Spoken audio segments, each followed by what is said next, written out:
عبداللہ بن حذافہ رضی اللہ تعالیٰ عنہ اپنی جماعت کے ساتھ کام کر رہے تھے روم میں. روم کا بادشاہ نصرانی، اس نے عبداللہ بن حذافہ رضی اللہ تعالیٰ عنہ کو نصرانیت کی دعوت دی کہ آپ نصرانی ہو جائیں تو میں اپنی آدھی بادشاہت آپ کو دے دیتا ہوں. سنو دھیان سے، یہ فرمایا کہ نصرانیت پر تیری آدھی بادشاہت، تیری پوری بادشاہت مل جائے اور عرب کی ساری بادشاہتیں مل جائیں اور ہمیشہ کے لیے مل جائیں، اس سب کے ملنے پر صرف مجھ سے یہ کہا جائے کہ ایک مرتبہ پلک جھپکنے کے بقدر محمد صلی اللہ علیہ وسلم کے دین کو چھوڑ دو، ہمیشہ کے لیے نہیں، پلک جھپکنے کے بقدر اتنی دیر کے لیے چھوڑ دو اور یہ ساری بادشاہتیں تمہیں ملے گی ہمیشہ کے لیے. اتنی دیر کے لیے تو صرف محمد صلی اللہ علیہ وسلم کے دین کو چھوڑ دو. یہ فرمایا جواب میں کہ عرب کی ساری بادشاہتیں مل جائیں اور تیری پوری بادشاہت مل جائے، ہمیشہ کے لیے ملے، اور پلک جھپکنے کے بقدر محمد صلی اللہ علیہ وسلم کا دین چھوڑوں، یہ میں نہیں کر سکتا. میرے دوستو عزیزو، ہم نے تو سارے دین کو ضائع کیا ہے مصلحت کی بنیاد پر کہ مصلحت کی بنیاد پر.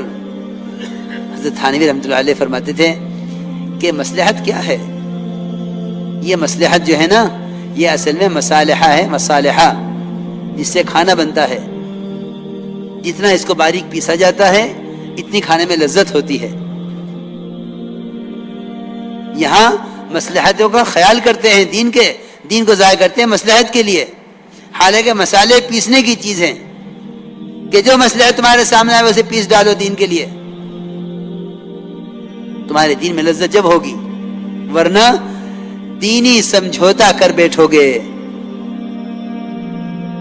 دینی سمجھوتا کہ ٹھیک ہے اسلام ٹھیک ہے لیکن حالات دیکھو.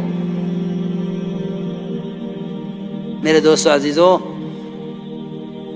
اب حال یہ ہے کہ 2-4 بات ہم آپ کی مان لیتے ہیں، 2-4 بات ہماری مان لیجئے. ہمارا مطالبہ اسلام کے فرائض کا ہے، آپ کا مطالبہ غیروں کے طریقوں کا ہے. 2-4 بات آپ ہماری مان لیں، 2-4 بات ہم آپ کی مان لیں، اس طرح مل جل کے زندگی گزار لیں. خدا کی قسم اس کو قرآن کی اصطلاح میں نفاق کہتے ہیں. اس کو قرآن کی اصطلاح میں نفاق کہتے ہیں. استقامت اس کو نہیں کہتے کہ میں نماز پڑھ لوں، آپ روزہ رکھ لیں، فلاں زکوٰۃ دے دے، فلاں معاملے کا اچھا ہو جاوے، فلاں کے اخلاق بہتر ہو جاوے. اس کو اسلام نہیں کہتے، اس کو استقامت نہیں کہتے. ایک مسلمان اگر ساری دنیا اس کے ایک عمل کے مقابلے میں آ جاوے تو یہ اپنی جان گوا دینا اپنی سعادت سمجھے، لیکن دین پر آنچ نہ آنے دے، اس کو استقامت کہتے ہیں. ورنہ حالات کے مطابق چلنا، اس کو استقامت سمجھنا. استقامت پورے دین پر چلنے کو کہتے ہیں. کسی ایک عمل کو پکڑ کر بیٹھ جاتے ہیں، کہتے ہیں کہ ہمیں استقامت ہے. نہیں، یاد رکھنا میری بات، کسی ایک عمل کو پکڑ لینا، اتنی استقامت تو منافقین میں بھی تھی، اتنی استقامت ان میں بھی تھی. استقامت اس کو نہیں کہتے. استقامت کہتے ہیں پورے دین پر چلنا حالات کے مقابلے میں. کیونکہ اللہ رب العزت نے قرآن میں منافقین کا حال بیان کیا ہے. قرآن میں منافقین کا حال بیان کیا ہے. اور یہ فرمایا ہے کہ لوگوں میں ایسے بھی لوگ ہیں جو کفر و اسلام کے بارڈر پر چلتے ہیں، نہ پورے کفر میں نہ پورے اسلام میں، کہ یہ درمیان کا راستہ بنا لو. اس راستے کا فائدہ یہ ہے کہ اگر حالات اچھے ہوں گے تو ادھر ہو جانا، حالات خراب ہوں گے تو ادھر ہو جانا. لکھا ہے مفسرین نے کہ یہ مدینہ منورہ میں آ کر رہتے تھے. اگر تجارت اور زراعت میں نقصان ہوتا تو کہتے کہ اسلام اچھا دین نہیں ہے، اور اگر نفع ہوتا تو کہتے کہ ہاں یہ دین بہت اچھا دین ہے۔ یاد رکھنا، دین کو دنیا کی برکات کے لیے اور دین کو اپنی دنیا کی خواہشات کو پورا کرنے کے لیے اختیار کرنا، یہ نفاق ہے، ایمان نہیں ہے۔ یہ نفاق ہے، ایمان نہیں ہے۔ دین تو اللہ کا حق ہے، وہ ہمیں بھوکا رکھے، ننگا رکھے، دنیا کی کوئی چیز ہمیں نہ ملے۔ کہ حدیث میں آتا ہے کہ ایک شخص پیدائش سے لے کر بڑھاپے کی آخری عمر کو پہنچ جاوے اور سجدے میں پڑا رہے، وہ اللہ کی عبادت کو قیامت میں حقیر سمجھے گا، کیونکہ عبادت اللہ کا حق ہے۔ کوئی معاملہ نہیں اللہ کے ساتھ کہ ہم تیری عبادت کریں گے تو ہمیں کھلائے گا، بالکل معاملہ نہیں اللہ کے ساتھ۔ عبادت اس کا حق ہے۔ وہ ننگا رکھ کر، بھوکا رکھ کر ایک شخص پیدائش سے لے کر مرنے تک اللہ کی ایسی عبادت کر لے جیسے عبادت کا حق ہے، اور اللہ اس کو دنیا میں ایک ذرے کے برابر کچھ نہ دیں، اللہ کو اس کا حق ہے، کیونکہ عبادت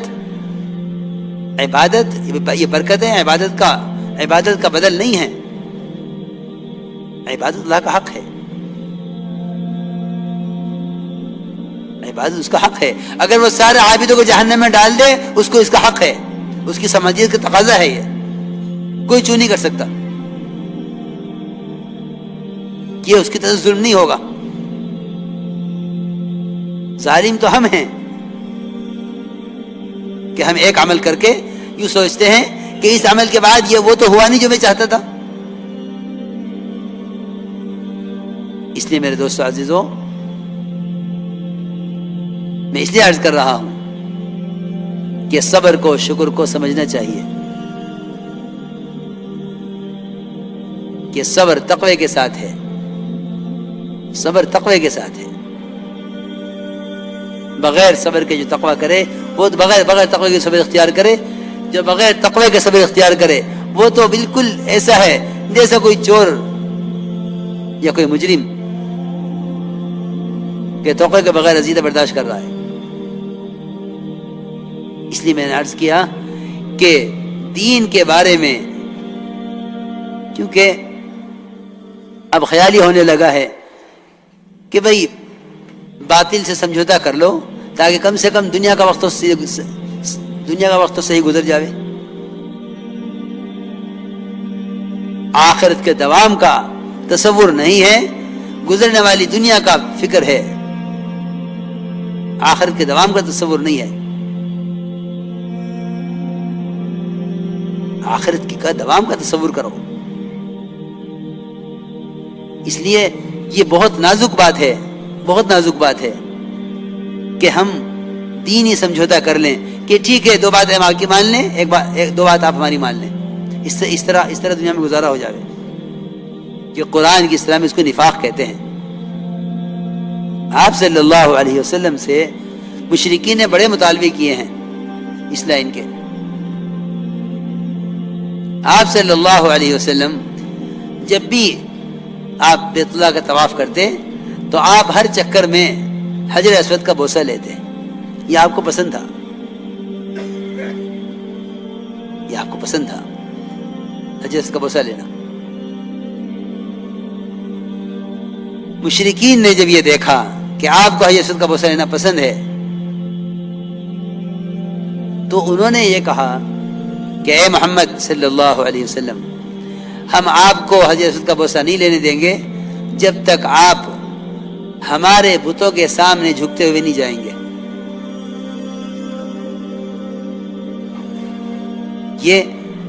یہ ہے جو میں اصل بات بتانا چاہتا ہوں کہ مسلمان کی کسی ضرورت سے اور اس کی کسی چاہت سے فائدہ اٹھا کر اسے باطل کی طرف لانے پر مجبور کرنا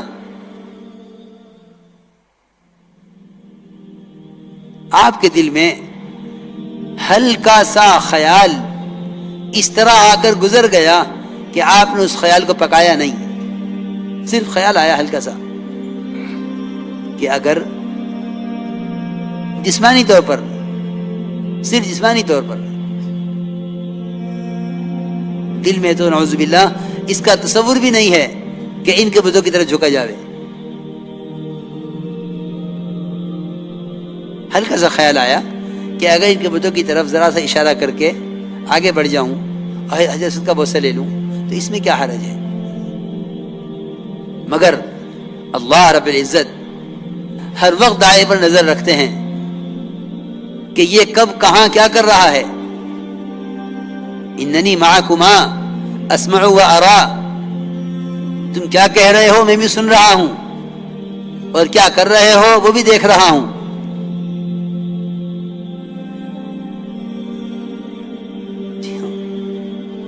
ہر وقت ہر آن نگرانی ہے.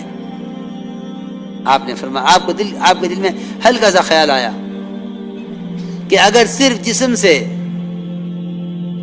عقیدت سے نہیں، اندر کے ارادے سے نہیں، دل مطمئن ہے ایمان کے ساتھ، اگر صرف جسم ذرا سا جھک جائے ان کے سامنے، اس سے مجھے حجر اسود کا بوسہ لینے دیں، اس میں کیا حرج ہے؟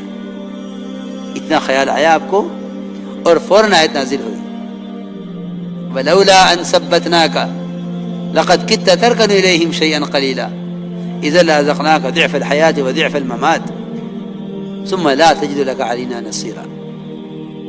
کہ نبی جی اگر ہم آپ کو اس وقت ثابت قدم نہ رکھتے تو قریب تھا کہ آپ تھوڑے سے جھک جاتے ان کی بات کی طرف. اگر آپ ایسا کر لیتے تو ہم آپ کو دگنا عذاب دنیا میں دیتے، دگنا عذاب آخرت میں دیتے.